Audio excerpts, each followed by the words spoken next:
Listen up, fellow babies. We are back with more Hold My Order, Terrible Dresser, the deep dive history nerd WKRP in Cincinnati podcast.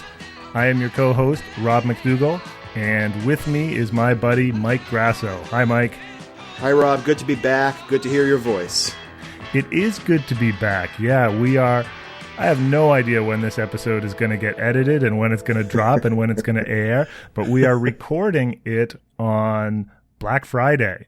Yes. The day after Thanksgiving, the anniversary of the turkey working. Of course, it's one of the high holy days in the WKRP and Cincinnati calendar. Right off the bat, I just want to say it's been a little while. We've been on hiatus for a while. Not to bring everyone down too much, but if you follow our website, if you follow our Twitter, if you follow us on Facebook, which you should, you already know the reason that we've been away for a couple of weeks is that my family has been dealing with a medical situation. My wonderful, amazing, gorgeous, brilliant, brave wife, Lisa, is fighting with breast cancer, and it's Stage 4 metastatic. It's not kidding around. And so, my life is a little crazy right now. Our life is a little crazy right now.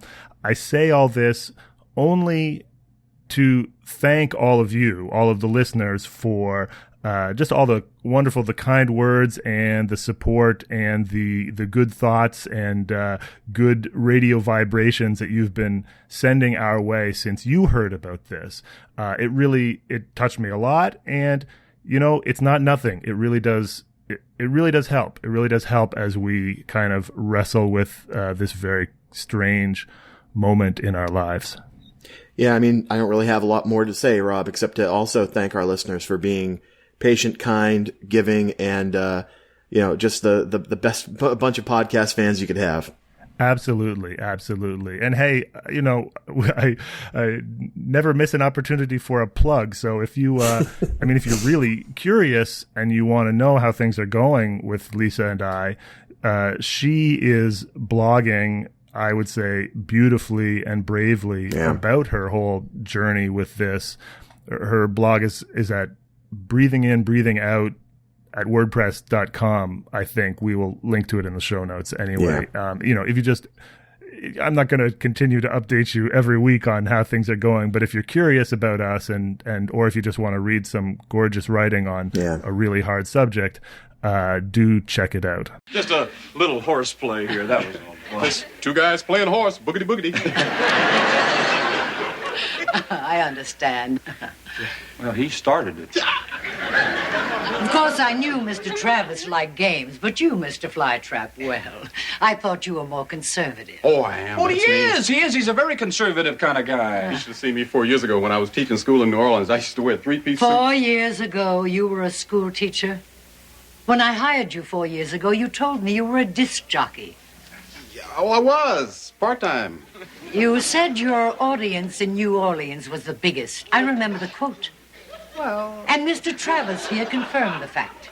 I ever did clear up that little misunderstanding? No, you didn't. Well, since I have to wait for my son to realize what day it is, why don't you tell me all about it? Well, today, Rob, we've got 2 episodes from near the end of Season 4 of WKRP, and since we're in that kind of thought, we're thinking about old episodes like Turkeys Away. This first episode, The Creation of Venus, is a kind of wonderful trip back to the very beginning of this journey, isn't it? Yeah, it's actually marvelous that we get to do this as we get to the end of WKRP. What's the first line of The Invisibles is, and so we return and begin again. That's and I don't think they knew that they were coming to the end of the series, but here they do go full circle right back to that pilot episode back in 1978. It's a really intriguing premise, and really what it's all about is, Venus and Andy are, again, there in the station late, and Andy's playing some pranks on Venus, which What a delightful, almost silent sort of like sequence that first minute and a half is. It's so great. Yeah, he tosses a crumpled up piece of paper at him, gets him to chase him, then sneaks back in, steals his chair, sneaks back again, and we don't even know what he's doing hiding behind the door, but he's planning to ambush. To scare him and ambush him. But then of course the joke is that it's not Venus who he ambushes, it's Mama Carlson. Yeah, and Mama has some great sort of comments on the two of them playing. The intimation is that she wants to say grab ass, I think. Yeah, she says, if you're going to grab me, do it nicely. Do it in the backseat of my Rolls, I think. Yeah, so more Andy Lillian She's really normalized the sexual harassment, hasn't she? yeah. It's just part of their banter now, right? Yeah. Oh, geez. But anyway, the upshot of it is that basically when Andy, Venus, and Mama are there in the station, we get a little bit of a flashback to exactly how Andy came on board the station and how he brought Venus onto the staff. Yeah, and it's explicitly the reason for the episode, but also in the episode, it's explicitly about a continuity gaffe that Mama kind of catches Andy and Venus in a continuity gaffe. Venus says something about how 4 years ago he was a school teacher. Yeah. And she says, hold on a minute. 4 years ago, I thought you were the biggest DJ in New Orleans. Right. Yeah, it's really great. It's kind of like one of those tall tale, shaggy dog type of things, right? Sort of like it starts with something very, very minor, like what you just said, but then it spins out into this whole thing where we get to see behind the scenes of the pilot, basically. It's like, any of those episodes of TV, and we'll talk about it later, where you get to see things that happened in a previous episode from a new perspective. Right. Literally, we go back and some of the scenes from the first episode have been reshot. They don't use old footage. They've reshot them. But also we see, when somebody walks out of a door or walks from one room into another, we now see what's happening in the other room. And it all kind of fits together pretty nicely. This episode kind of invites nitpicking and analysis at the sort of level of the continuity nerd, because it's all about nerding out about continuity and trying to solve the problem, which we have talked about many times on the podcast, of continuity specifically with Venus, the sort of implausibility of Venus's backstory. Yeah. I mean, he's really not a DJ. When the revelation we get this time around is that he was kind of doing it on weekends, and, the kind of person who maybe bring their own satchel of records to the radio station and go on for 2 hours. So like, he didn't have a big history like Johnny Caravella. He's just basically somebody who tried it out for a little while he was teaching in New Orleans. Yes, and that means that cool Venus flytrap Superfly dressed as the pimp with the fedora and the fur cape, who strolls in to the final minutes of the pilot episode of WKRP. Yeah. This episode confirms what we've kind of slowly figured out, which is that was a persona. That was a character that Gordon Sims was putting on, and that was never the real Venus. And I guess the other intimation here is that, we get to see Andy and Venus kind of plot out this whole thing, right? We're going to get to see the origin of everything about Venus's on-air persona. And the idea here is that basically Andy came home from that first day at WKRP completely deflated. Like, this is not going to work, It's like, and it's kind of it's not just a Venus episode. It also tells us a little bit more about Andy. Yeah. Do you realize, maybe more than they let on back in the first episode, that he was flying by the seat of his pants and that he was a bit more of a scammer than we thought, that he's kind of tricking everybody because the whole episode is about the fact that he sells Venus as being this big time DJ star to Mama and to the rest of the station, but he's also misrepresented the job and the station to Venus. And he's told Venus, oh, it's a top station and they're so excited to have you, none of which is true. And that fits with the kind of season 4 Andy that we've learned. It recasts the first season Andy too. And I would say makes him more interesting. Oh, absolutely. Yeah. I mean, that's not that hard to do. But, yeah, we've definitely talked about that. I mean, that's what you get when you get, 3.5 seasons of all these, all these stories and all of this building up of his character, all of a sudden you can go back and kind of reinvestigate things.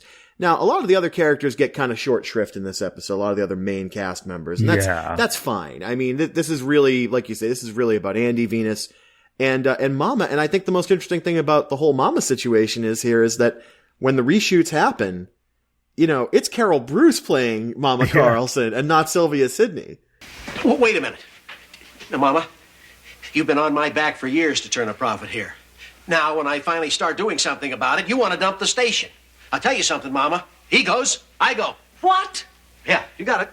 Arthur, you've never spoken to me in that tone of voice before. Yeah? Well, do you like it? I hate it. Oh. But it's the first hint of backbone I've ever seen in you. Young man, we'll play it your way for a while. You've got the deal. Thank you, ma'am. But proceed carefully. I warn you, nothing weird, nothing strange. Oh, yes, ma'am. No, you don't have to worry about me. Andy, my man. How's it going? All right. What is that? May I introduce Mr. Venus Flytrap? Hey, little mama. Right. So speaking of continuity change, that they are actually required to refilm with a completely different actress. So it's funny that, like, in one way, the point of this is to fix a continuity error, but it actually just draws attention to the createdness of, and to a much bigger continuity switch. I'm going to say something pretty controversial right now about the Carol Bruce, Sylvia Sidney thing. Yeah. We said a lot of great things about Sylvia Sidney. We said she was great in the pilot. We loved the other roles that she's done.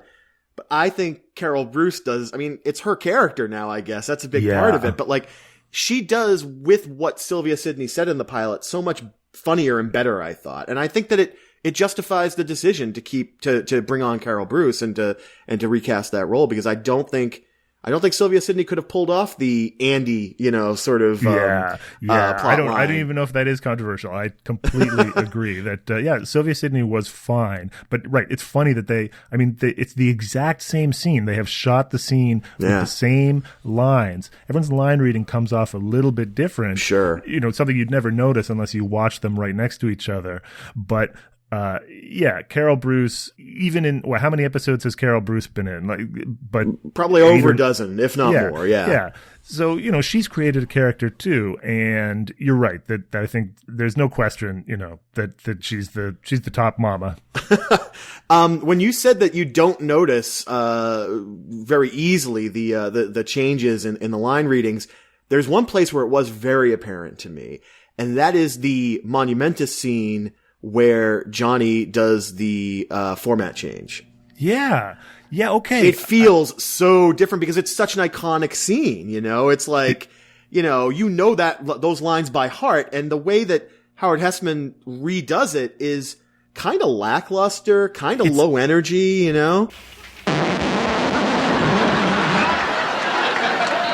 All right, Cincinnati, it is time for this town to get down. Now, you got Johnny. Dr. Johnny Fever. And I am burning up in here. Woo! Woo! We all ready for audition, babies. But you can tell me where it hurts, because I got the healing prescription from the big KRP musical medicine cabinet. Now, I am talking about your 5,000-watt intensive care unit, babies. So, just sit right down, relax, open your ears real wide, and say, give it to me straight, doctor. I can take it. Yeah, it's a lot more lackluster. One of the jokes in this episode is about coming up with Venus's name and coming up with Johnny's name. And so what he sort of like punches is, in this version, he punches the fact that he's coming up with the name Johnny Fever. Yeah. And he thinks it's clear that he's sort of like, Dr. Johnny Fever. Yeah. And in the original pilot, it's not at all like that. It really feels like, it feels more organic. It feels like he's like, you've got to, I need to deliver you the medicine. I'm Dr. Johnny Fever. Right. And it comes off like really naturally. Right. He's tapping into this sort of like because in the pilot, it's all about this lethargic, sleeping awakening of the, and this energy, this sort of volcanic energy kind of bursts up out of him. Yeah.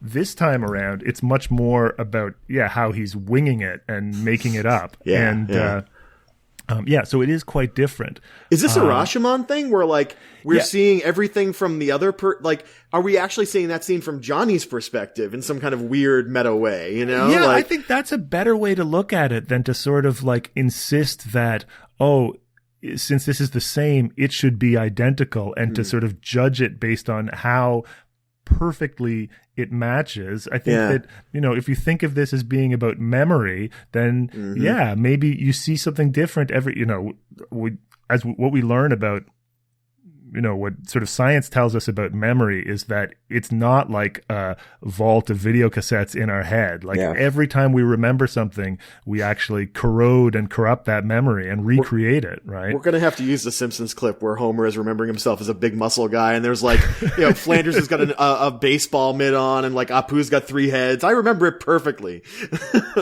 What is your sign? Libra. Libra. That stinks. It does not. It's a love sign ruled by Venus.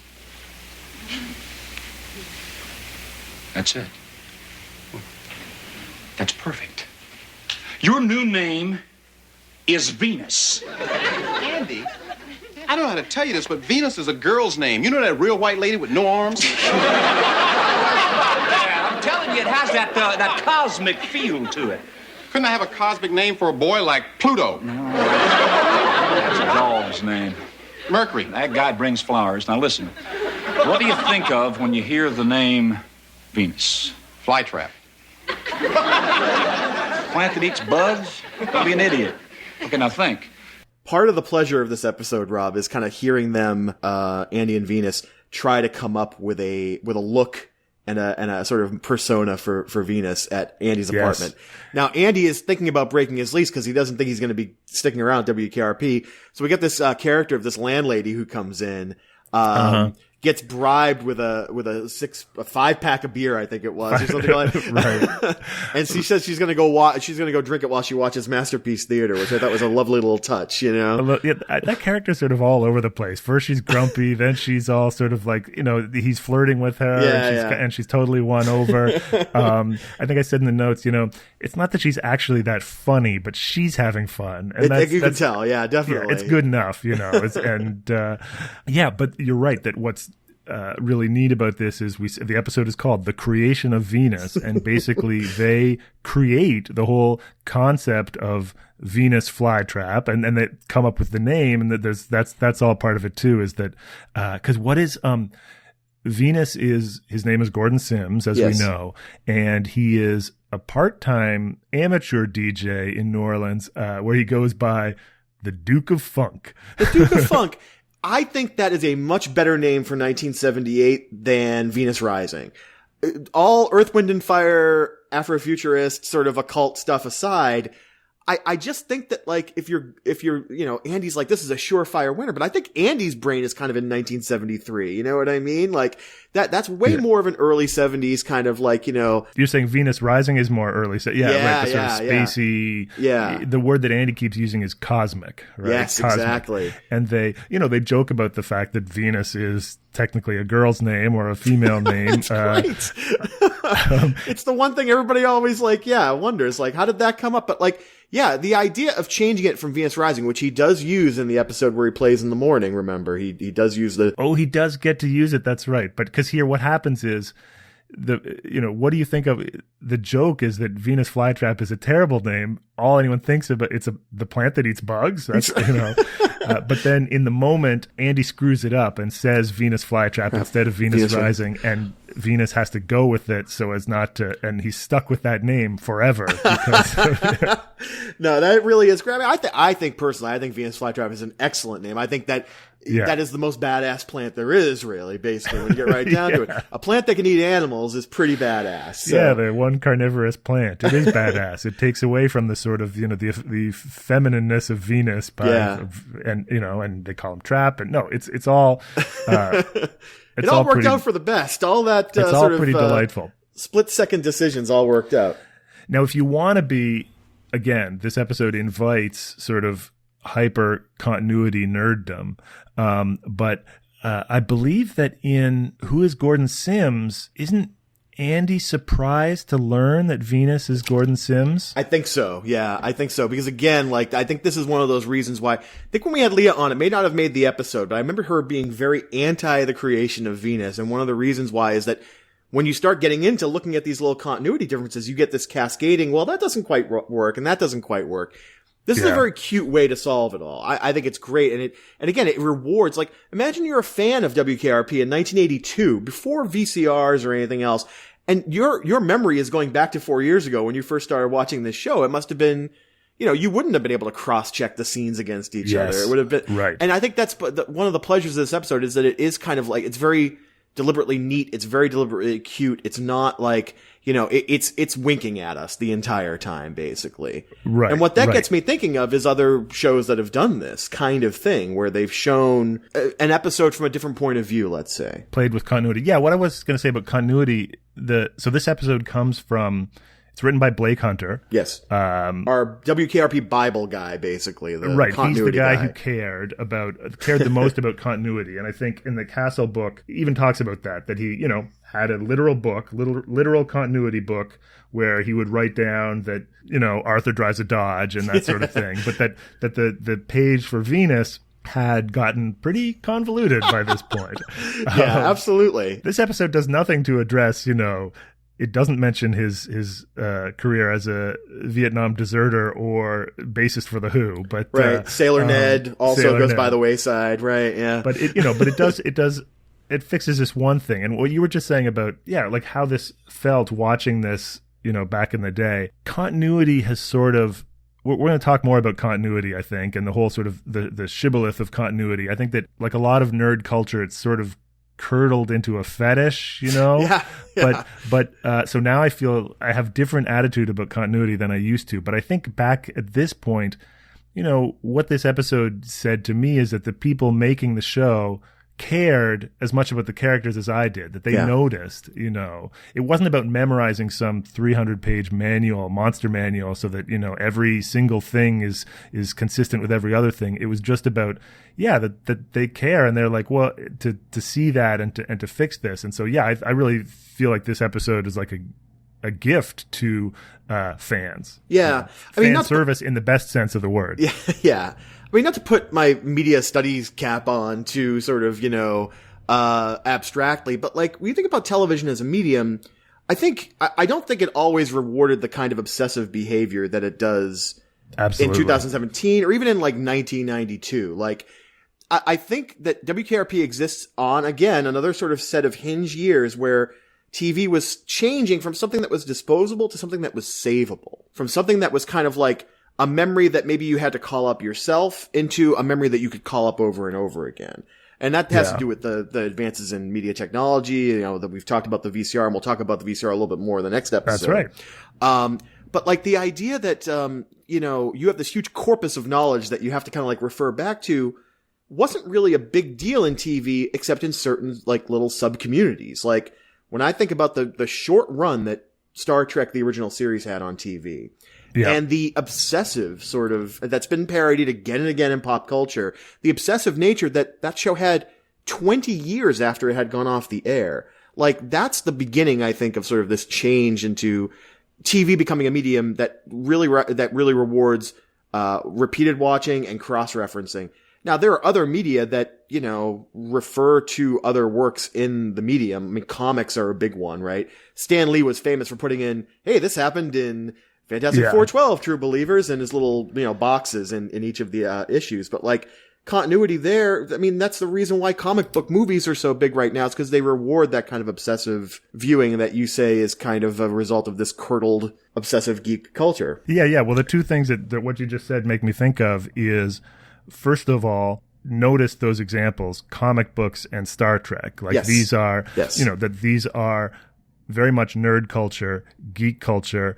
And in the 1960s when Star Trek was on, and the 1970s when WKRP started, nerd culture and geek culture, still felt like a corner of the culture, right? Like a fringe sort of a thing. And the mainstream shows, nobody was really worrying about continuity, I don't know, on Gunsmoke or whatever. I'm not sure if they were, but, and the expectation, the sort of, we've talked about this before, that the reason shows weren't even serialized much was that the thinking was you can't turn off new viewers, that the show needs to recapitulate its premise every single time.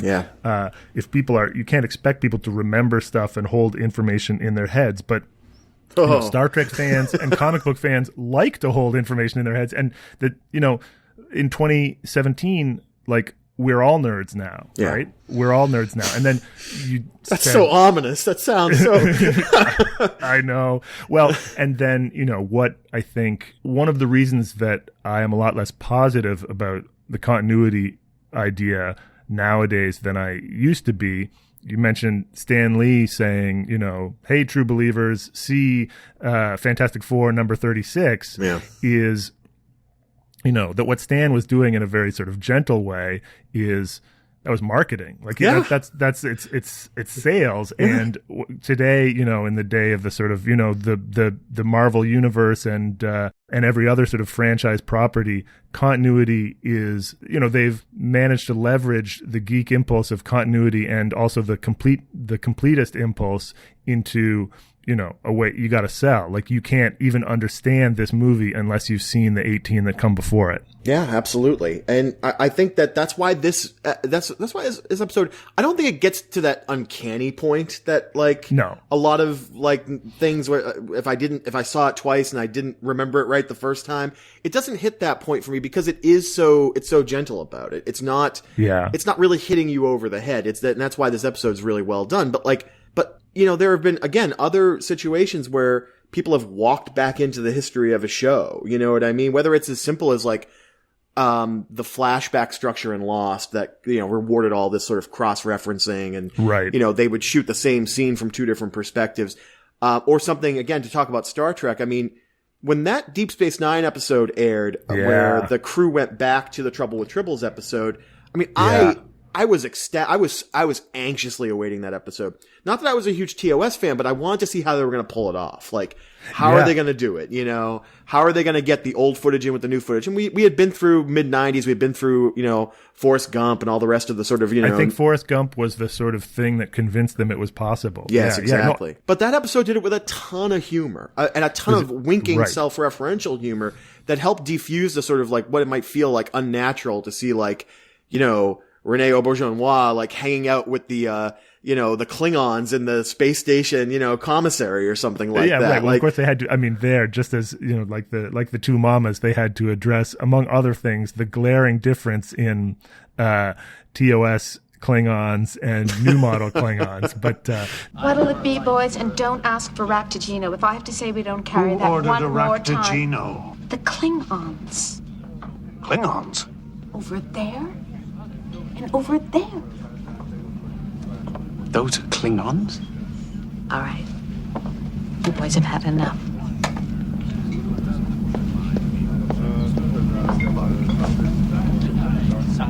Mr. Worf? They are Klingons. And it is a long story. What happened? Some kind of genetic engineering? A viral mutation? We do not discuss it with outsiders. No, that was a beautiful episode, and that pulled me. I wasn't a regular Deep Space Nine watcher, but the sort of hype leading up to it, like I know, I sure watched that one. Yeah. But again, the sort of continuity thing that's funny there is, they did that episode. I believe it was like. Is it like the anniversary, the 30th anniversary of Star Trek or something? Yeah. There was some kind of meta reason why they wanted to do this, and they'd already gone to the well of, let's have Scotty on, or let's have Kirk or Spock. I don't, maybe not Kirk, but they'd had different people on. They wanted to do something new, so let's revisit an old episode. Yeah, and the story, if I have it right, is that originally they were going to redo, of all the episodes to pick, they were going to redo a piece of the action, the Gangster Planet. Oh, one. yeah. But I mean, Tribbles is a much better choice. Yeah. And it was Ron Moore, the Battlestar Galactica guy, who was back then the writer, the head writer or one of the writers, and he said, "Oh, we can finally solve the riddle of why do the Tribbles keep falling onto Kirk's head in a steady stream." Like that's the sort of thing that Star Trek fans had been all their knickers in a twist about since 1966 or whatever. Why don't people get a life? It was just a TV show. Oh, that's great. I didn't know that at all. That's and it does in fact solve that we find out that it's like Worf or Picard or like not Worf or Picard. Who is it? It's I think it's Dax and Cisco up in the little storage area. See, there you go. I'm not a Deep Space Nine guy, but Dax and Cisco are tossing them down in a steady stream. Careful with that, son. Remember I told you that?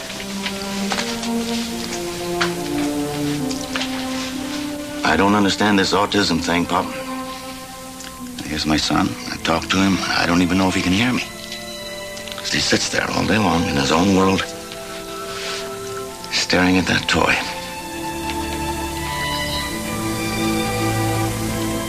What's he thinking about? All right, come on, son. Let's go wash our hands, all right? It's all right.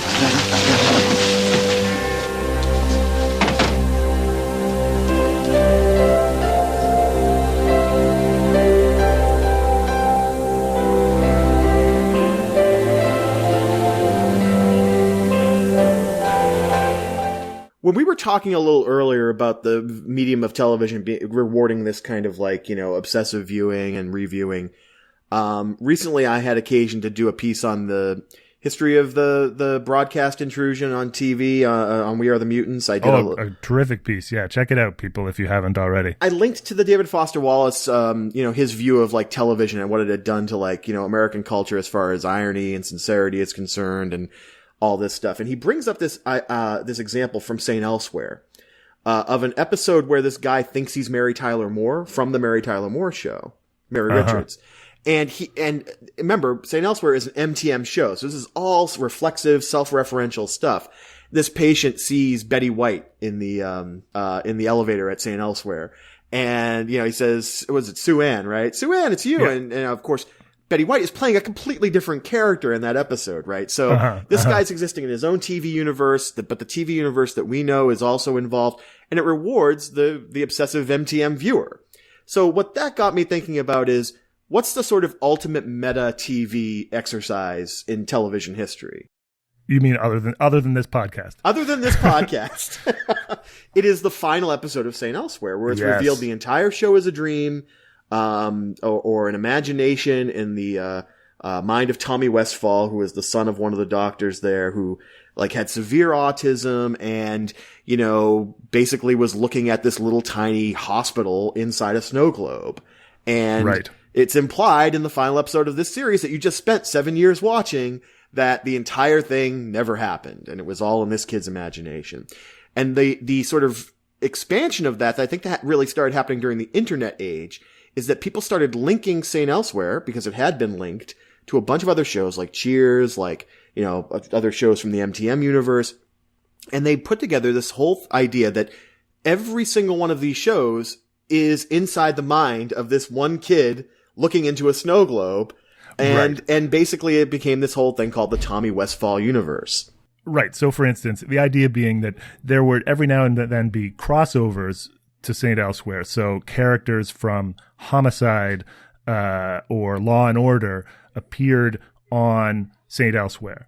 Then the logic goes, if everything that happened in St. Elsewhere was a dream of Tommy Westfall, then everything that happened in Homicide or Law and Order was also a dream. Yeah. But Law and Order in particular, or Homicide in particular, crossed over with a lot of other shows. Yes. The Richard Belzer character, that was just sort of a running thing that he showed up on all sorts of other shows like The X-Files and The Simpsons, and So then, does it therefore follow that every show that these things cross over with, that all of these shows, and so.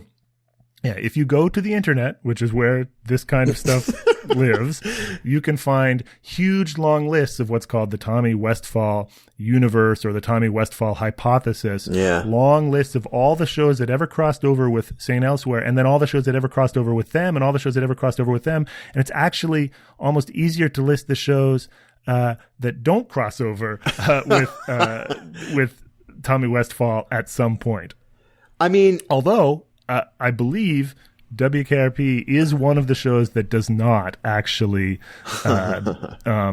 appear on the giant list of the Westphall hypothesis. Which is interesting considering it is an MTM show, and that's kind of where the core of all this actually happened. But, this is an old impulse, right? The idea that you want all of your fictional characters to live in the same universe, basically. Like, I'm not too familiar with the Philip Jose Farmer, Wold Newton series. Oh, the Wold Newton thing, right? Yep. But I've heard it referenced time and time again, and between you and Jess Nevins and others who have kind of linked it up with the Tommy Westphall thing. Sure. Or take something like Planetary. Speaking of comics, again, Warren Ellis's Planetary is a similar kind of impulse. Let's imagine that all the pulp fiction from all different generations, all is in one way or another real. Yeah. That is a powerful and fun impulse. I think it works better with pulp than with hospital dramas because there's a sort of kitchen sink impulse to pulp that it's only if you have Doc Savage over here and intelligent apes in Africa and Martians and the Shadow and Thor and like all that stuff, that just makes it more fun that all these things appear. This is but is not television the pulp of the late 20th century? I mean, it's cheap, it's affordable to everyone, it's like it is, but this is so okay. It's foolish of me to even have a beef with this because I absolutely admire the whole Tommy Westphall thing as a kind of audacious example of performative geekdom on the internet. Sure, I'm so glad that it's out there. But I don't know if my objections are like literary or ontological, but like the problem I think is the sort of idea, okay, so the doctors from St. Elsewhere, they visit Cheers, let's say, which they did. And then Richard Belzer from Homicide visits St. Elsewhere, and then he also guests on the X-Files. So the implication of this whole theory is that if there's any kind of crossover, that the whole shows, their whole universes have to be exactly the same. Yeah. And it's this idea of a universe. Yeah. Like, so now when you watch Cheers, you have to think while you're watching Cheers that the government of Cheers is abetting and concealing an ongoing alien invasion.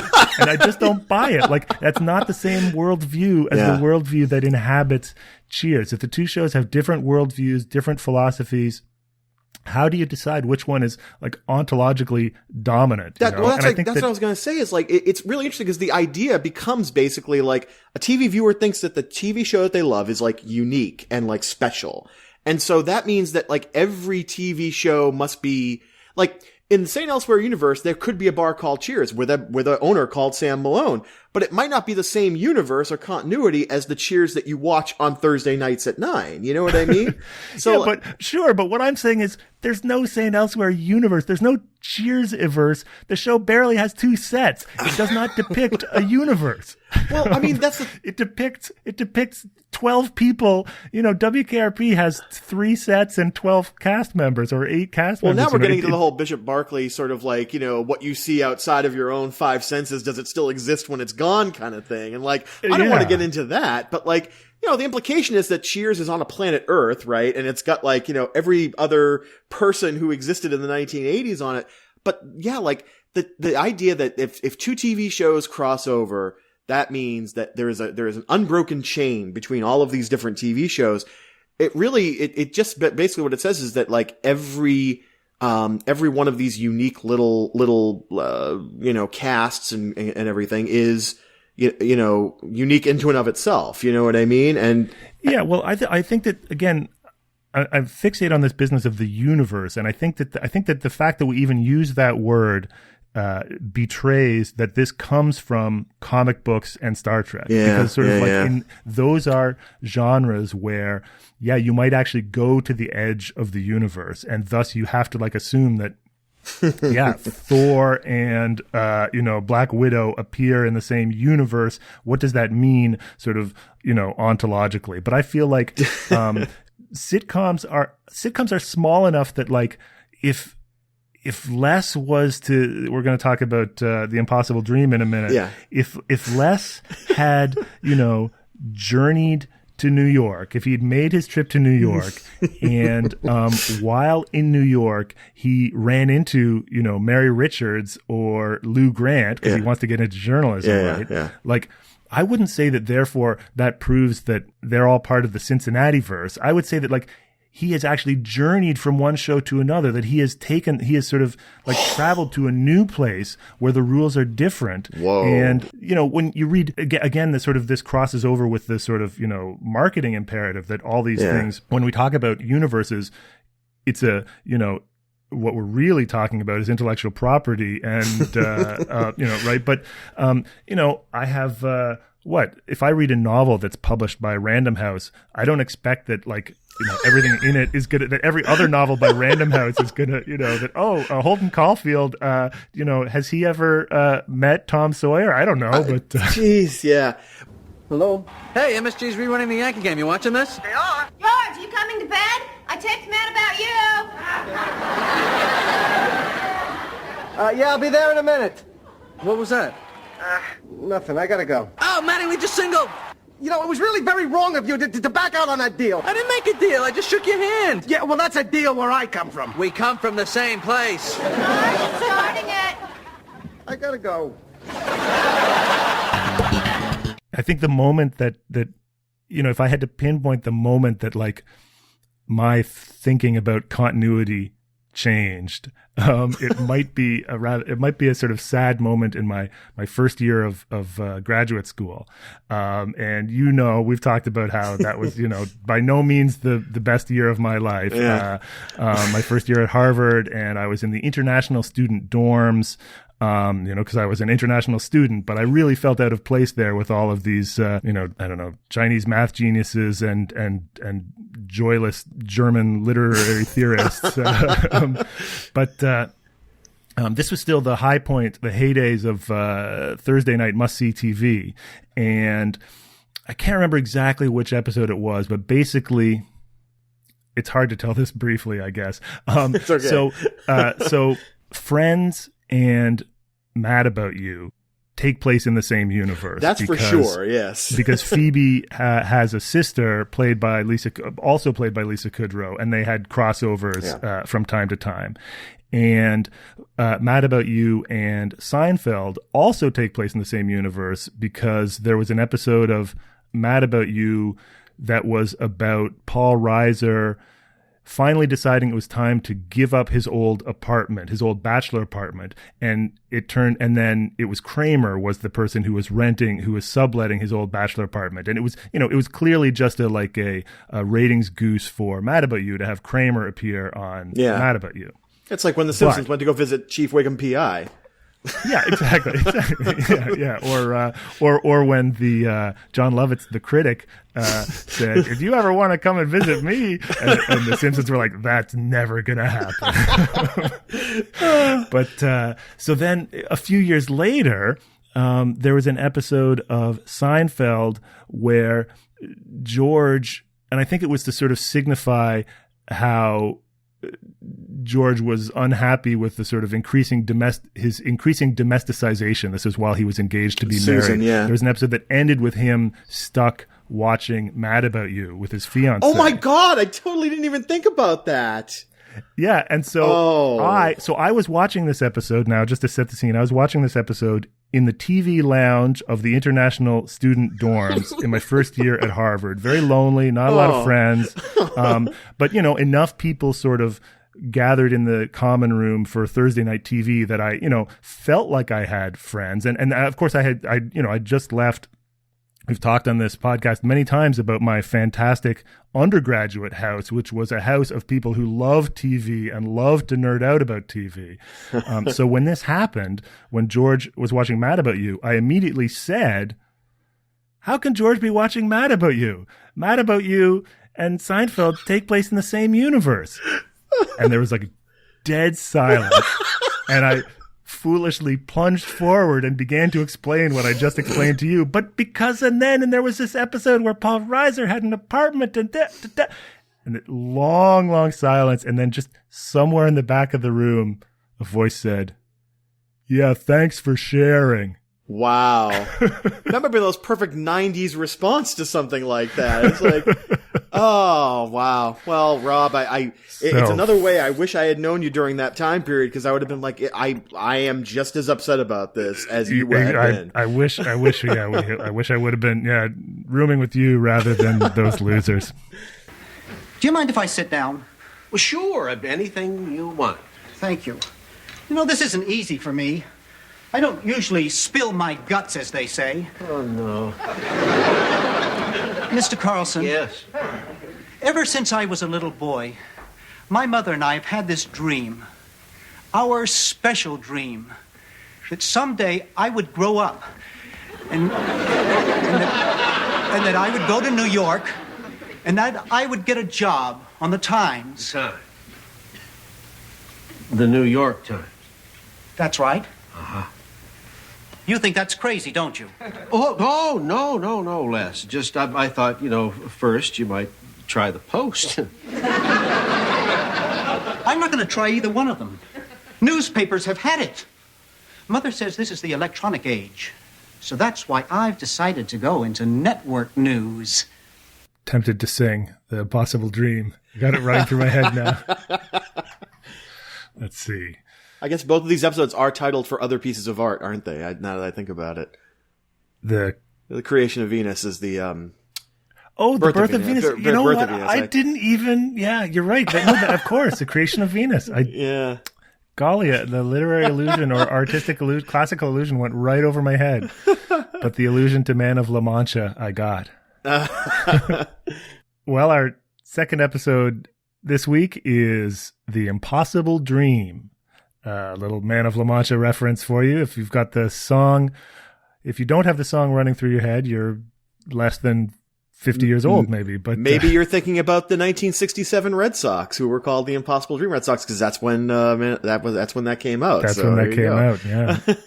In this episode, the Impossible Dreamer is Les, and in this episode, Les is planning to go to New York to try his hand to try to become the anchor for the CBS News, or to try and break into. They don't come out and say to replace Walter Cronkite, right? This is part of the backstory. They don't. It is part of the backstory of the episode, which we'll get to. But I think it was probably on everybody's minds and lips in 1982 because it was a big deal, and we'll talk about that too when we get to it. Right. So in the episode, it's Les's birthday, and his mother is in town.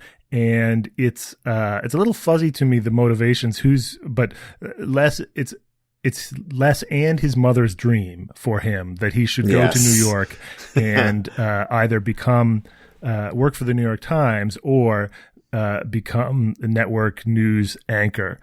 Let's not forget print is dead and the electronic media are the future. Yeah, Les called it in April 1982. He says newspapers are dead. It's the Les's mother called it. The newspapers are dead. It's the electronic age, she says.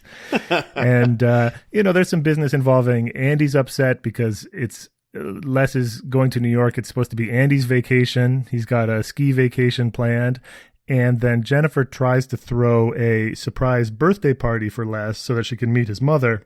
But that goes typically awry. And then it all builds to the reveal of a character who has been mentioned a lot but has never yet appeared on the show. And that is in the final seconds of the episode, Les's mother turns up at the station. Yeah, they usually say save the best for last, but we're gonna save the worst for last in this episode. I think I don't think either of us were too terribly thrown over with hilarity at the revelation of who plays Les's mother. No. Well, maybe this is as good a time as any to just sort of say this business about the backstory. Yeah. So the backstory that we alluded to here is that when this episode was made in 1982.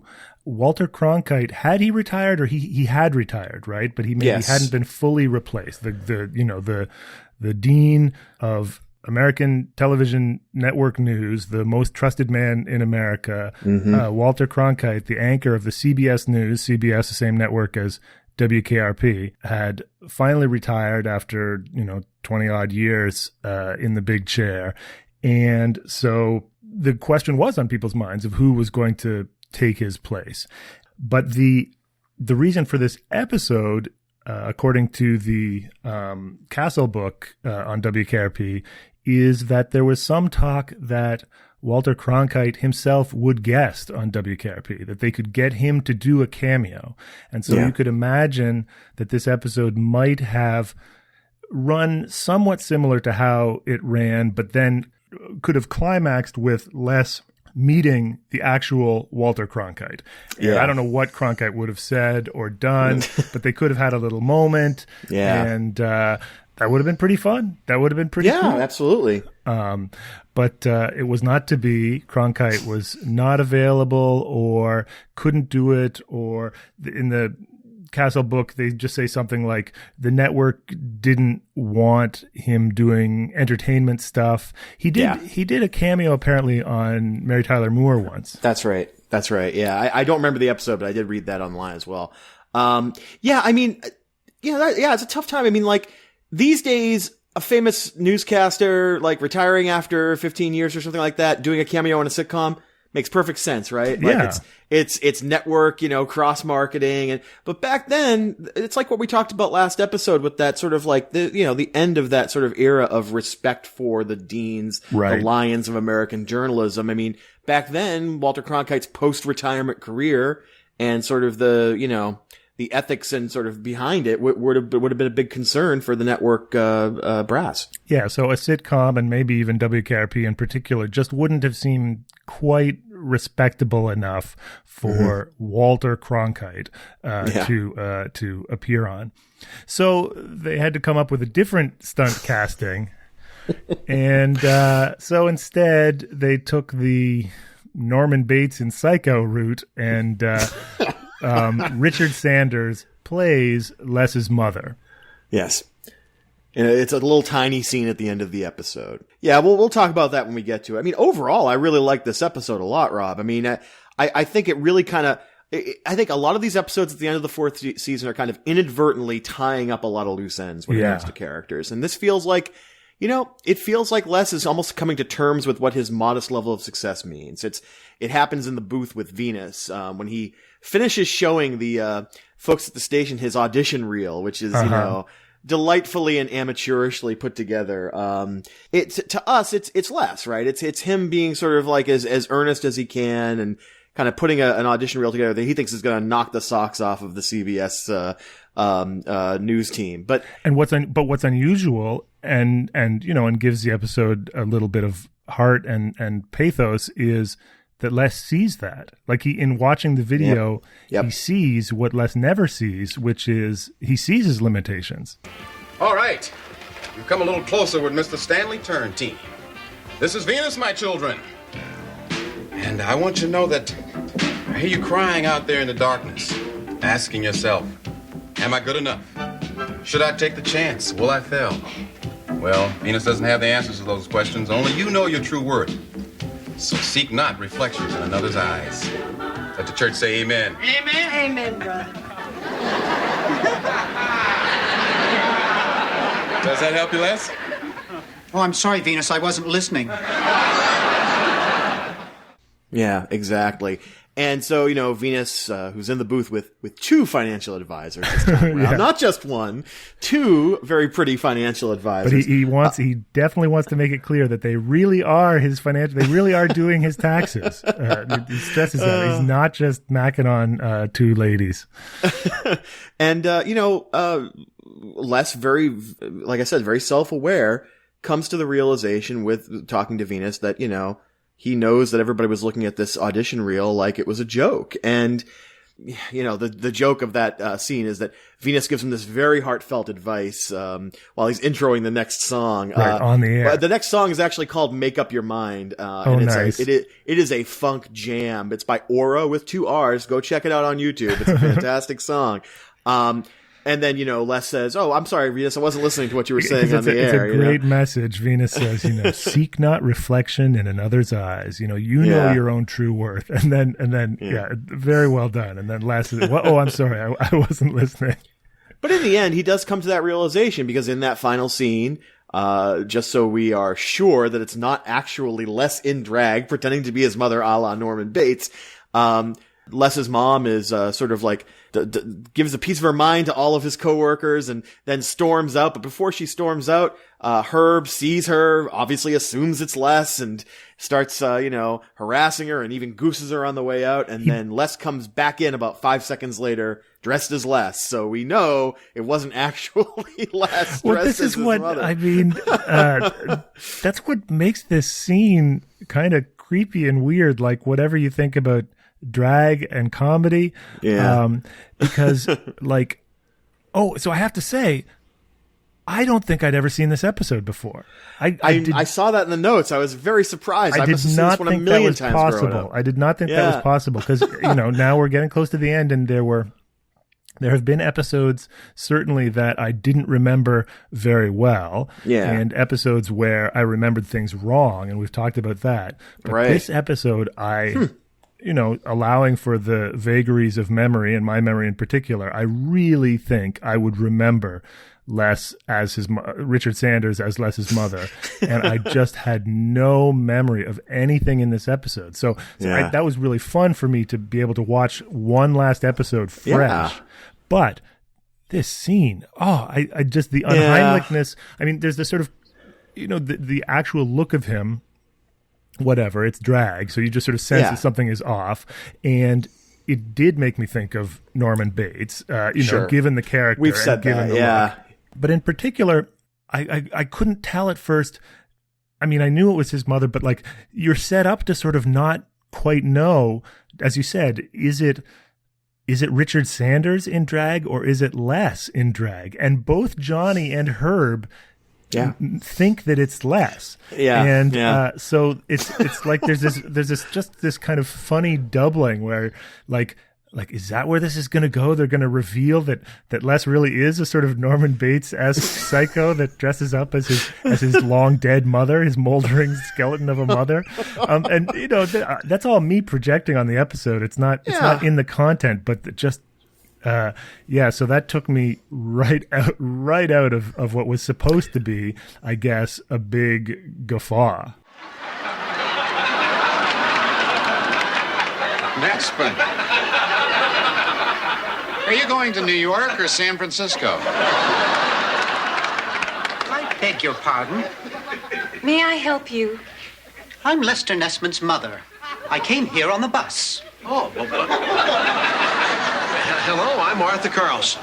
Oh, yes. And I would like to introduce you to Andy Travis. Yes, ma'am. The selfish one. Oh, that's right. This is Dr. Johnny Fever. Oh, yes. The beatnik. You're cute. I'd have to go back on the air now, or I'd stay and get better acquainted, okay? Yeah, exactly. And I think it does kind of, again, like, I think up to that point, this episode manages to hit all its marks pretty well. I mean, it's tough. I mean, we've talked about this before. Les is a tough character. I mean, we've had problems with the way he's been portrayed and understanding what exactly both the writers, the directors, and, Richard Sanders have been going for with him. Yep. But in this episode, that self-knowledge really, really kind of gives him an extra dimension we haven't seen very much. Yeah. And then this happens at the end, and it just kind of negates all that, Right. And sort of muddies up what the resolution is supposed to be, because I mean, he comes to work the next day. He does not go to New York. That's basically he does not go to New York. So that's the resolution. But was this all an idea that his mother planted in his head? She says it wasn't. She says, I don't plant. A good mother doesn't plant ideas in someone's head. But then she says, although wouldn't he make an interesting anchor? So Yeah, I think it just... I feel like there was a lot of passive aggressiveness in the Nespin household growing up. Yeah. I between all of the, not my dad's not actually my dad stuff, and then, sort of the mother who might be planting ideas in his head, maybe not. Yeah, I get a feeling that's what we're meant to believe anyway, is that maybe she doesn't explicitly tell him he's got to go to New York to audition, but maybe she drops hints every now and again. Yeah, I think that, WKRP's mother issues, its trouble with mothers, muddies. I would have been great if Walter Cronkite could have been on this, because I do think, as you were saying, they handle really nicely the sort of, Les achieving that level of self-knowledge and the confrontation of two sort of frames. One, the debate all through it, the impossible dream. Andy and Arthur pretty much have this debate, is like, there's the kind of pop culture moral that, like, if you have a dream, you should go for it, right? And that success comes to people who no matter what go for and charge after their impossible dream. And then, Andy very realistically sees there's no way that Les is going to become the CBS anchor. New York's going to eat him alive. Well, at least he's willing to take a chance. Most of us just settle for what's comfortable. Are you kidding? They're going to ship him back in a body bag. Look, if a man's got courage enough to try to change his life, and I think we should support him. Isn't that what you say, Jennifer? Of course, Mr. Carlson. Now, this is a surprise birthday party, so be at my apartment at 7 o'clock. We'll talk about all this nonsense then. Multiple people, both Andy and Venus's guests in the booth, say that New York City will eat him alive. Eat him alive, right? I mean, that was very true in 1982. A kid from the sticks like Les going out to New York probably would have been pretty overwhelming. But it's what the station has done and what the show has done up to this point is really humorless. We know that if anybody had made the mistakes that Les makes over and over again in real life, they'd be fired. It's the whole Andy, I'm one of the inmates of the asylum. But right. Even Andy can see that, once you walk outside the frame of WKRP, it's just not going to work. And everybody else pretty much knows that, right? Like Herb, Herb is always hustling, but he knows who he is and what he is, I think. Yes. I think he comes to that, definitely. Yeah. And and Jennifer's always been the one character who's been kind of out of place, and she's aware of it, but she's got a nice thing going at WKRP. She doesn't have to do too much. And it is a great kind of coda to the whole, a lot of this show has been about people's dreams, whether they've actually come true or not. And professionally and personally, we talked a lot about, Johnny's career up to this point and how he becomes kind of a jerk when he becomes a success, like Riptide and everything like that. And, Les is the one guy that you kind of root for. I mean, it would be great to see him get an occasional on-air gig on a New York station or something like that. But we know it's not going to happen, but we wish the best for him. And again, even Les can see through the illusion that the rest of the staff are spinning when they are very Britly polite to him after that audition tape. Yeah. Yeah. So it's it's a hard thing for him to sort of achieve that self-knowledge. And then, you want the show to let him down gently, but the last few minutes is instead tied up with this, I think, sort of creepy drag bit. Yeah. I think it might be another symptom of them not knowing where to go with Les. We talked about this with the computer dating episode. A lot of time is spent kind of having a good giggle at him. It's almost like the show kind of tries to veer away when it gets too personal, when it gets too real. And I think that occurs on both levels. It occurs on the level of the writers and the characters. You want to humor him. He doesn't do anything really bad to anybody. Les is he's deluded, but he's gently deluded. You know what I mean? And it's not, you don't want to wake somebody up from that particular dream if you can avoid it, In terms of just how the episode works, I think Jennifer's really funny in this episode. The scene where she decides to throw the surprise party, Les comes 15 minutes earlier than the people who are going to surprise him. Yep. And of course we know that, Les doesn't like people celebrating his birthday. So Jennifer gets really flustered when everybody starts piling into their apartment. But, in the end, Les is so happy to see everybody, he forgets all about hating his birthday and hating people taking note of his birthday. And that just makes Jennifer even more flustered and upset, which is great. She makes a great face when Les says, "Oh, it's okay. I like this party's going to be great."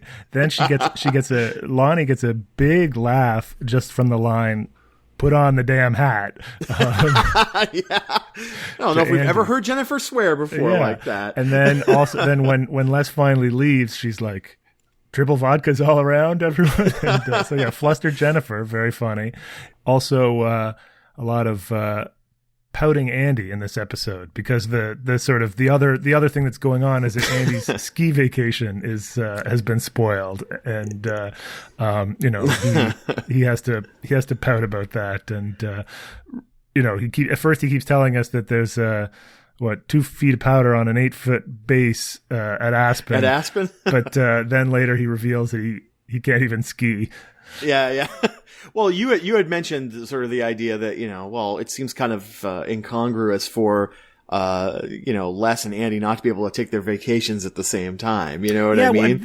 Right. The whole conflict is like, they can't take, they can't both go on vacation at the same time, but there's not that much overlap between their work that, no. But I do feel like, since the station really only has like 12 confirmed employees, you know what I mean? If you're missing, 18% of your staff, it's going to be a problem. That would be, you would notice that. Yeah.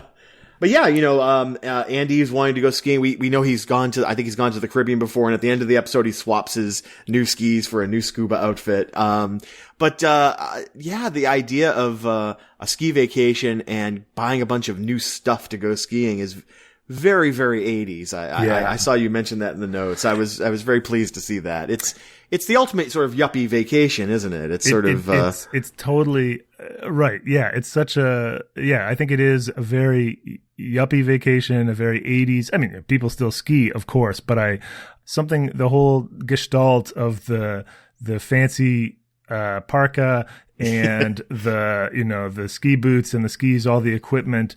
Gotta wear your lift tags after you come back. Keep those on there. You gotta wear your lift tags after you come. Yeah, right. There's a whole riff in, I just finished reading, John Hodgman's marvelous new memoir, Vacationland. And you are the second person I have heard give a credible review to that. It's pretty terrific, and it's pretty, I don't know if, people who aren't 40-something, Gen X middle-aged white guys who love pop culture and are a little bit nerdy. I don't know if they love this book. Frankly, I don't want to know, because I love it. This one's for me.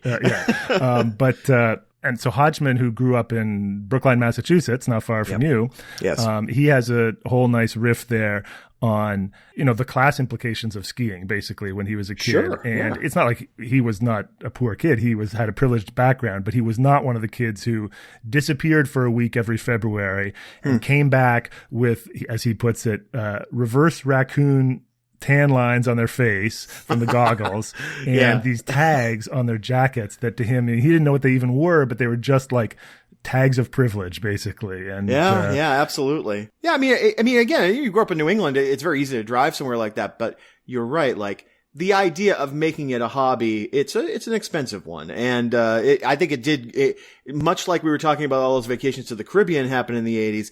Like, again, like the idea of a sort of like, a status vacation. Definitely skiing is in that.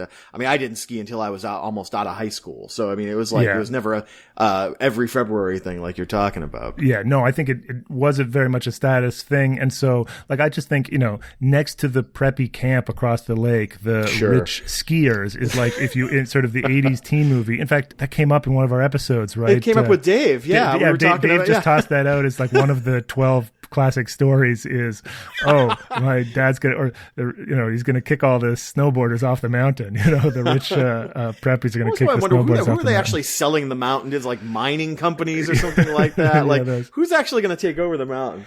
When I was a kid, I guess I'm like you. I did ski a little bit in high school, but I never had my own gear. My family, we cross-country skied a little bit, which was always sort of like I know you're shaking your head, like, there's sort of like, I guess this is a class thing, but like, my family had a bunch of like, sort of, maybe because my parents were academics, but like, sort of a handful of what I think of as sort of weird 70s Euro affectations. Like the fact that we cross-country skied, to me, goes in the same box as the fact that we had a sauna and a fondue pot, Yeah, But, yeah. Did you guys have a Volvo growing up? Because that's the ultimate to me. I think they had a Volvo even like before I even remember. Like when I was like it was gone by the time I was my sort of the late '60s Volvo. Yeah. So I think of it as I mean it's a class thing in a sense, but I think of it as like a sort of egghead. Like cross country skiing. It's not, you don't have the $100 boots. You just have the 8 colors of wax. Yeah. or maybe you do biathlon, you know what I mean? You go and shoot some targets after shooting. Yeah.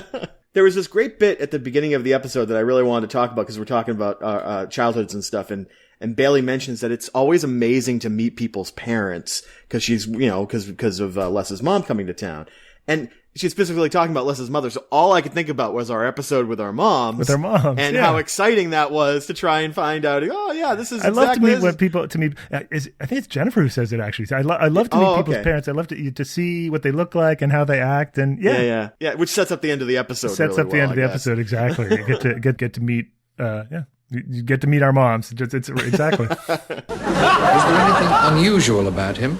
I should say not. Dinsdale was a perfectly normal person in every way. Except inasmuch as he was convinced that he was being watched by a giant hedgehog, whom he referred to as Spiny Norman. How big was Norman supposed to be? Normally he was wont to be about 12 feet from snout to tail, but when Dinsdale was very depressed, Norman could be anything up to 800 yards long. When Norman was about, Dinsdale would go very quiet, and his nose would swell up, and his teeth would start moving about, and he'd become very violent, and claim that he'd laid Stanley Baldwin. Dinsdale was a gentleman. What's more, he knew how to treat a female impersonator. One of our favorite pastimes on this podcast is taking the fun out of things. And, sure. So, what do you think about drag in comedy? I mean, in general, and then in 2017. Well, I mean, that's the thing, right? I mean, how much comedy did I grow up on that was predicated on it being an all-male troupe that would play, again, like the drag really isn't, I mean, Python and Kids in the Hall drag, I mean, it can be drag in the sense of the performative kind of drag that we talk about today. That's an excessive form of femininity, but but you look at some of those characters on Kids in the Hall specifically, and they were more or less 3-dimensional. I think about the oh Christ, what are the names of the Cathys, right? The Cathys, sure. And again, this will be over by the time this is airing, but we've both been following this great Canadian TV bracket run by a Canadian blogger with the unfortunate name of Justin McElroy. Right. Yeah, I noticed that. I tagged the other Justin McElroy in my first reference to this contest. I'm like, oh, that's the wrong McElroy. I should go check that, change that. But it'll be over by the time this airs, but I think it's very likely that Kids in the Hall is going to roll to victory. Having defeated SCTV, I don't see anyone else that's going to stop it from taking it all. So Kids in the Hall drag, I mean, right, there's a kind of drag like, Milton Berle, sort of like it's just ridiculous to see a man even a lot in of dress. The Python stuff is, stereotypical old women, you know what I mean? Like it's a type of femininity that again, like really harkens to an actual drag act. You know what I mean? Right, to an actual kind of classic where there's a sort of queer component to it. Mm-hmm. The Kids in the Hall, it was, I mean, they weren't above like making those guys look funny, but they actually, I think, really just did it because it was a troupe of guys and, they didn't have any women and they wanted to write sketches with women. And that seemed in the 90s when Kids in the Hall was on, that seemed somehow more progressive than the old kind of drag. Right. But now when I think about it, I'm like, and I think about like women in comedy, like, yeah. I mean, I guess ultimately you're right. In the end, it is all drag and it is all, it's like, all get done some from a actual male. women, guys. Like, exactly. I get that the kids were all, neurotic Canadian teenagers and neurotic Canadian 20-somethings, and I understand that. But, let some women in there. Yeah, I mean, is it a Commonwealth thing too? Because like I can't think of you say Milton Berle. I mean that that's a clown act as far as I'm concerned. When he does drag, the joke is here is a man in a dress that is funny, as opposed to trying to actually put together a character. But like, I mean, with Python, and I was thinking of Python because of the audition tape. There's this great bit where Les is talking about a car, and there's an anteater on the screen, and then he's talking about an anteater, and then there's a car on the screen. And it's really funny, but it's again, it's so inspired by those like Python sketches where the chyron of the newscaster would be different from what the newscaster is saying. When I was a kid, like, when I would laugh at a Python sketch when I was in junior high, like, and there would be, the pepper pots or whatever, like that, I would be laughing at the exaggeratedness of it. But even those characters are a slice of sort of middle British kind of propriety that they liked to lampoon, you know what I mean? So there's a gender aspect, but there's also like a class aspect and everything else. So and that's what I think the kids in the hall, like the Cathys, are sort of like, that's middle class, that's a keenly observed. You could say maybe it's a little bit misogynist, but there's a keenly observed sort of portrayal of a certain kind of. And anyway, I feel uncomfortable talking about it and picking at it too much. But I think we kind of have to, because again, I think what happens with this Les thing is that it's an American style drag. The joke is it's a man in a dress. You know what I mean? Which is what sort of, we could look at Kids in the Hall in the 90s and say, wow, at least they're not just doing guys in dresses. You know what I mean? They're actually saying something with these sketches. And I think that's positive, but you're right. Like, what it is ultimately is what men think of women, whether they're, queer men like Scott Thompson or not, like it's what they think of, women in society. And that does end up silencing actual women. So it's tricky, Yeah.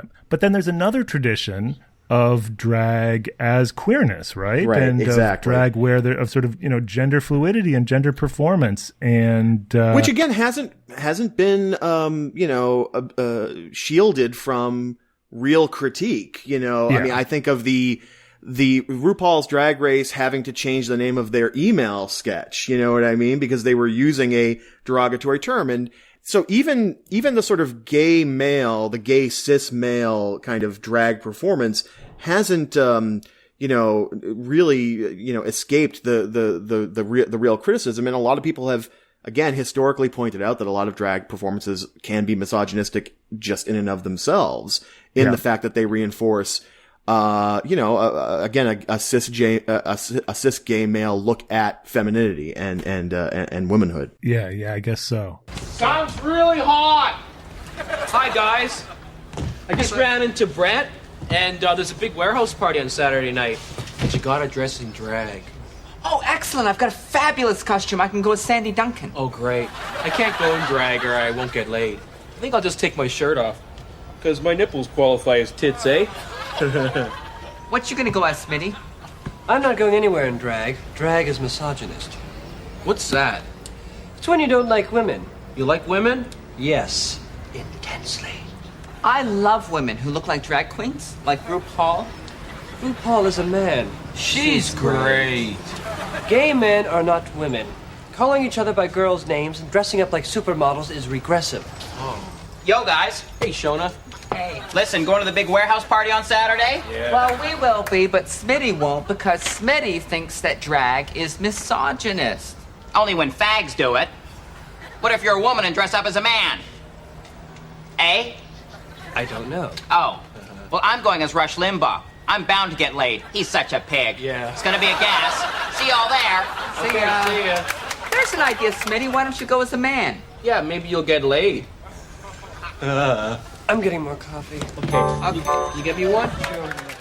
The other unpleasant thing that Les popping up at the end of the episode made me think of is Mile in My Shoes, right? Yes. Right? Yes. So in the same way that sort of like the build to what obviously somebody thinks, and I don't know if that somebody's Richard Sanders, but that somebody thinks this is going to just, knock them on their asses. This is hilarious.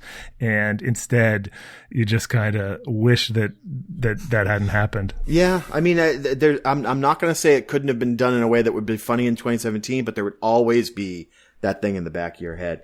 And I don't know if you noticed, but like there was a little one-off line. And again, I'm looking for this stuff, but like,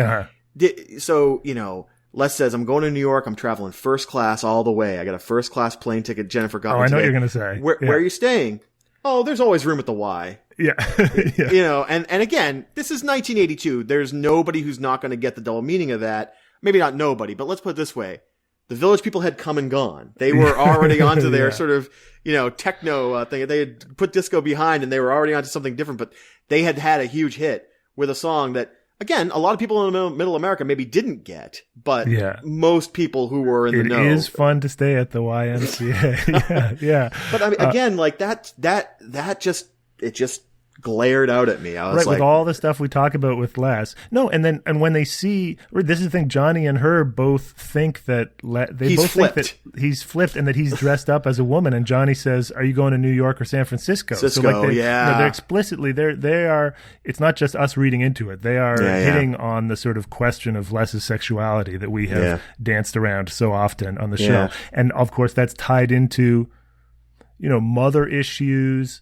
In the show's mind, I say the show has a problem with mothers and the sort of idea that there's a kind of nexus of queerness, effeminateness, overbearing mother, drag. All these things are sort of clustered together in a knot of Les's, deviance or what have you. Yeah, exactly. Which VCR is right for you, VHS or Beta? VHS video cassettes play longer, which can save you money. Big deal. Beta produces the best possible picture.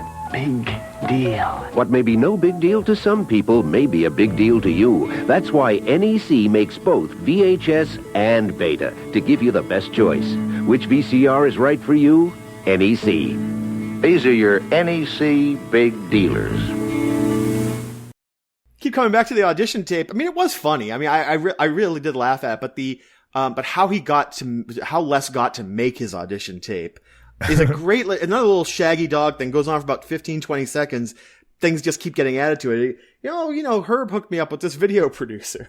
Right. It's we love media history. And so we get a nice little dose of, but just the physical prop, the sort of the business of like, he's got the VHS case got a cassette, and he's waving that around for a while before he even opens it. And it's one of those old padded cases, those old cushioned VHS cases. I love those. I tell you, I remember them well. I mean, that's the thing is like they started off big and clunky and sort of like this is going to protect your cassette from getting jostled. Compare that to CD cases, cassette tape cases, records. Like were people expecting VHS tapes to take a whole lot more punishment than all these other medias? Why is it so padded? I don't know, but I think it might have been just the fact that it was a new technology. It was getting into the consumer's hands for the first time, not professionals. And they didn't trust these people to not, because again, VHS tapes used to break pretty easily. If that little flap on the end broke, you would have trouble getting it into the machine. And I think that there's a lot more moving parts, like an audio cassette. You could. The only thing that's going to happen there is maybe you have to spool it with a pencil. You fix it with a pencil, yeah. But VHS tapes, I mean, I think they were kind of scary for some people. They were big, they were substantial pieces of media. Were those meant to go through the mail? That's the other thing. That's also possible. Yeah, you're mailing absolutely. them around. Those old, those big padded cases, and then of course Jennifer says, I have 5 tape machines. Of course, Jennifer has five VCRs. And then very conveniently, she keeps her TV and VCR on a cart, which means that they can roll it out really easily. The production company is the funny part because basically it gives us a tiny little hint of what people are actually using VHS for in 1982. So they can do it all very subtly. I know, it's amazing. We know enough about Herb. All they need is the name Twilight Video Arts. Yeah. And he says low budget films for private use. Yes. And Johnny gives a knowing laugh, and that's enough. They don't have to that lands with just that. It's another Gonzer situation, exactly. And I mean, that's the other thing. I've talked about my TV guide obsession, blah blah blah. But if you go back and you look in 1982, there weren't that many ads for buying, your own VHS. And as you remember, Rob, they were $80-$90 back then. If you wanted to buy a movie, you would be paying premium prices because there just wasn't, the demand wasn't there. But when it comes to what people were actually using VHS for in these very early days, obviously people were taping stuff off TV. That was a big thing. But the expansion of the pornography industry out of those old theaters that we talked about a few episodes ago Right. into your living room where you could watch them privately. That's actually happening right now in 1982. And again, like you said, people who were watching, I guess, would have been able to put two and two together from Herb and Johnny's little banter about it. Yes. Now, I couldn't tell. Could you tell by the size? It was a VHS, not beta. It would have to be VHS because it was big. It was pretty substantial. It was big. Because another part of this might be apocryphal, but the Just So story that people always tell about media formats is that, beta was in a lot of ways superior to VHS in terms of quality, but that for whatever reason, porn used VHS more than beta, and that was what put it over the top in the format wars of the early 80s. I think there were a lot of factors. I think that was one of them. I think that cheapness was another one. Like VHS could be produced a little cheaper. Beta was the professional format for video. I mean, that was basically, if you were a TV station with a video camera going out on location, you'd have a beta at the end of it, Betamax. And I think that basically it's like anything else that's happened in media, like people just went with the format that seemed to fit their lifestyle. And a lot of times that was just purely on budget. The beta became kind of like I mean, I don't even want to think about sort of the Blu-ray versus HD thing because that's so water under the bridge at this point. But, HD DVD was, functionally equivalent. Sony just had the muscle. The ironic thing is that beta was the Sony Beta format. was Sony, yeah. Maybe they learned and they were like, we're not going to lose this fight this time or something. Yeah, exactly. Because there's always, eventually there's just a tipping point and everyone switches to one or the other. But for a while there was this format fight. When did you get your VCR when you were a kid? I'm trying to... Because I have a story behind the first day we had our VCR. But, okay. No, it was, I mean, we rented them for a long time. Like, the video stores, you could also rent the machine, right? And so we rented the machine. We would on a weekend when we were going to get movies, we would rent the machine and the tapes. In fact, that's how we would rent a video disc machine first. Oh, nice. For a few years, we rented the video disc, talking about great old formats. The ones that you had to halfway through the movie, halfway through, you're a good man, Charlie Brown. You got to slide it in and pull it out and flip it over and slide it back in and pull it out. What a dream! How like beautiful. You're dealing with carbon rods from in a nuclear reactor or something. But then, so for a few years we would rent a VCR. I was in high school. Is this another McDougal family Ma Bell rent the phone for 30 years? It actually ends up being way more expensive thing. And they didn't want to commit until they saw which way the format fight landed, I guess. We got our VCR, I want to say either 84 or 85. Whatever the case, it was the first season of Miami Vice. Ooh. The very first show I remember taping off of the TV. And, I don't know why. Maybe it was just what was on when we had finished hooking it up. It was Friday night, 10 o'clock, whatever, was Miami Vice. So I remember very clearly showing my family how you could rewind and fast forward a scene in Miami Vice.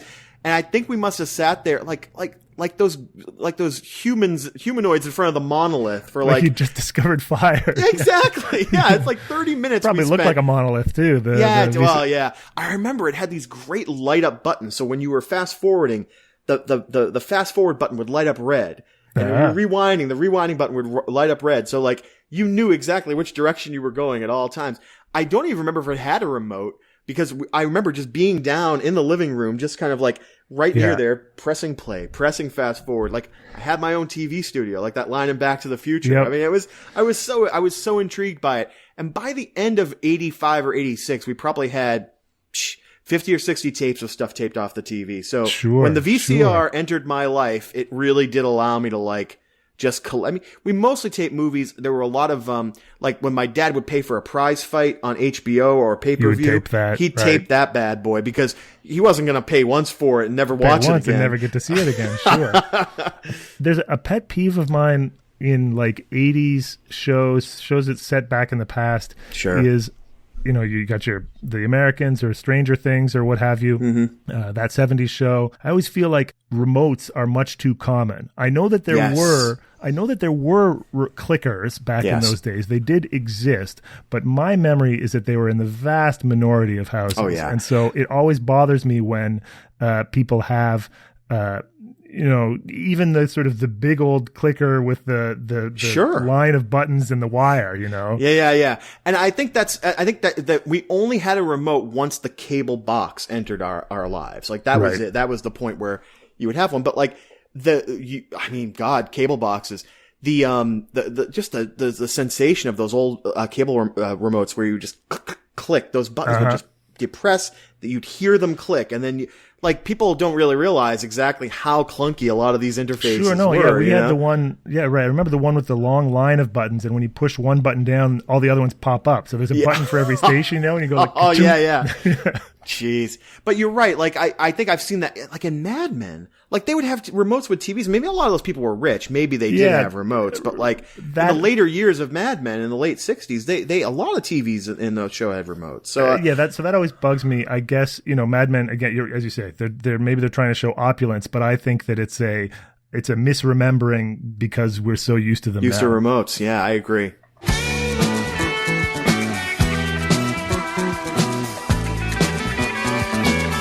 Hey, thanks for listening, everybody. We'll be back soon with more WKRP riffs and memories. If you like this well enough to listen to the whole thing, tell somebody about it.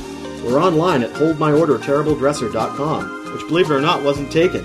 We're also available on iTunes, and we always appreciate your iTunes subscriptions, reviews, ratings, and downloads. So get on there and give us some stars. Good day, and may the good news be yours.